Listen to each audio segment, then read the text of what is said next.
안녕하세요, 와트맨입니다. 좋아요와 구독 부탁드립니다. 한국 역사에서 요즘 같은 때가 또 있었나 싶습니다. 몇십 년 전만 해도 쌀밥 한번 배불리 먹어보는 게 소원이었던 극동의 가난한 나라였는데 이제는 여러 나라들이 앞다투어 도움을 구하는 세계의 중심에 선 나라가 되었습니다. 외신에서는 하루가 멀다 하고 한국에 대한 기사들이 쏟아지고 있는데요. 뉴질랜드 뉴스룸에서는 지역 확산 시 한국처럼 공격적으로 하려면 어떻게 해야 하는가, 뉴질랜드와 한국의 차이는 무엇인가 하는 점을 보도했습니다. 한국의 사례는 조기 발견이 매우 크다는 전문가의 말을 인용하면서 정부는 오클랜드 연구소를 확장하고 있지만 한국과 결정적으로 다른 것은 바로 IT 기술을 이용한 추적 관리라고 지적했습니다. 미국 스타앤스트라이프스는 현재 한국은 안정되어 가는 추세이고 좋아 보인다. 하지만 아직 끝난 것이 아니기에 최선을 다하겠다는 에이브람스 주한미군 사령관의 말을 전하면서 주한미군의 긍정적인 대응 상황을 전했습니다. 캐나다 공영방송 CBC에서는 초유의 전국 이동 제한을 시행한 이탈리아와 달리 점차 안정세로 들어가는 한국의 상황을 전했습니다. 광범위한 테스트로 조기에 찾아내는 것이 굉장히 중요하다고 하면서 캐나다 보호책임센터의 티나 박 씨와 인터뷰를 진행했는데요. 많은 외국인들이 한국에 찬사를 보내며 의견을 내놓고 있습니다. 미국은 한국이 하고 있는 무료 테스트, 공공청소 같은 것을 할 필요가 있어. 똑똑하고 조직적인 사람들, 세계는 그들을 모델로 삼아야 해. 한국은 EU 전체보다 발명 특허가 많은 나라야. 그리고 미국보다 더 많은 첨단 제품을 수출하는 나라지. 그런 첨단 기술을 가진 나라이기에 모든 것이 빨라. 한국은 영화 부산행 이후로 준비가 되어 있지. 이건 아무것도 아니야. 나는 한국에 별로 놀랍지도 않아. 이 세상의 많은 기술들이 그 나라에서 직접 나왔기 때문에 그 나라 시민들이 좋은 치료를 받는 것은 놀랄 일도 아니야. 캐나다의 시스템 또는 미국의 애처로운 제3세계 의료 시스템과 비교하면 한국은 완전히 다른 레벨에 있어. 한편 영국에서는 손을 씻을 때 생일 축하 노래를 부르라고 해. 잘했어 한국, 우리는 이제 독일과 영국 대신에 한국을 배워야 해. 아직 드라마 킹덤 못 봤어? 한국은 좀비를 중세부터 겪어왔다고? 많은 나라들이 한국에 환호하며 노하우를 도입하는 가운데 자국의 한계로 인해 어쩌면 포기라고도 할 수 있는 방향으로 돌아서는 나라들이 생기고 있습니다.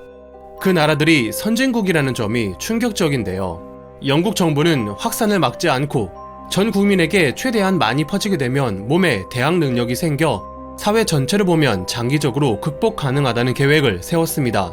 다수의 건강한 사람들이 가벼운 질병과 거기에 대항력을 가지고 있는 것처럼 일단 퍼지고 집단적 대항력을 키우면 그 후에 막을 수 있다는 것입니다.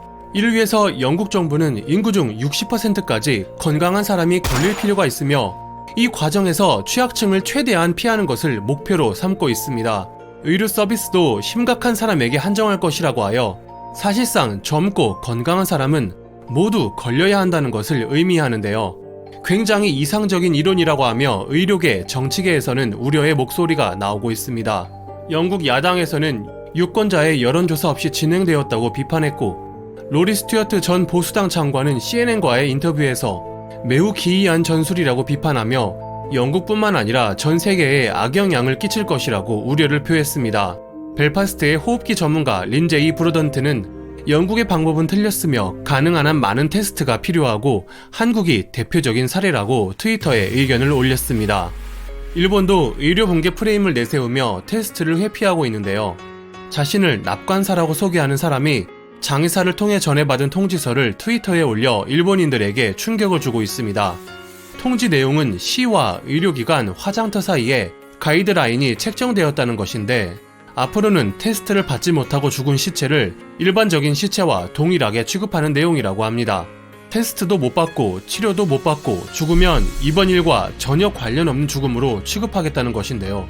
이에 대해 일본인들은 중국보다 못하다, 테스트를 받지 못하고 죽으면 훗날 국가소송이 걸렸을 때 보상도 못 받는다, 너무 슬프고 억울하다, 아베의 의료 붕괴 발언 따위 응원하지 않겠다는 날선 반응을 보이고 있습니다. 일본인들의 실망이 굉장히 큰 모습인데요. 이와는 상당히 분위기가 다른 트윗도 화제가 되고 있습니다. 한국을 다녀간 한 일본인이 인천공항에 도착하자마자 경험한 한국의 대응 시스템을 심플하게 알렸습니다. 어플을 설치하고 면담을 거친 뒤 공항을 나갈 수 있게 되었고 그 후부터는 어플로 매일매일 상태를 보고했다고 합니다. 마지막으로는 기관을 찾아가 정식 테스트를 받았다는 경험을 소개하고 있습니다. 일본의 공항은 특별한 조치 없이 통과시킨다며 분개하는 댓글도 있고 일본에서는 구하기 어려운 손 소독제를 정부가 준 게 있다며 택시기사에게 나눠받은 것에 놀라워하는 반응도 있었습니다. 특히 핸드폰 어플을 이용한 방법에 일본인들이 많은 관심을 표하고 있는데요. WHO에 준 돈으로 일본도 할 수 있지 않았을까? 이건 일본도 했으면 좋겠다. 한국은 앞서 있구나. 같은 시대를 살고 있는 것 같지가 않아. 이미 선진국이 되어 있는 한국을 깔보는 일본 정권, 미국조차도 배워가는 마당에 미동도 않는 일본, 의료 현장이 무너진다는 건 변명일 뿐이야. 굉장하다 한국, 멋지다. 선진국이구나. 스스로 선진국이라 선전했던 일본은 어디 갔지? 선진국이네요. 어플까지 쓰다니 시민의식도 높고 일본과 큰 차이를 느낍니다. 우리에게는 너무나도 당연한 것을 신기하게 생각하는 일본인들이 역으로 더 신기합니다. 일본 사이버 보안 담당 장관이 USB도 모르고 컴퓨터를 써본 적도 없다는 게 알려져 논란에 휩싸였던 것처럼 자질미달인 아베 내각이 현재의 갈라파고스 일본을 만들었다고도 할 수 있겠습니다. 세계가 환호하는 한국과 갖은 도발 끝에 빗장을 걸어잠근 일본의 명암이 너무나도 극명하게 갈린 듯합니다.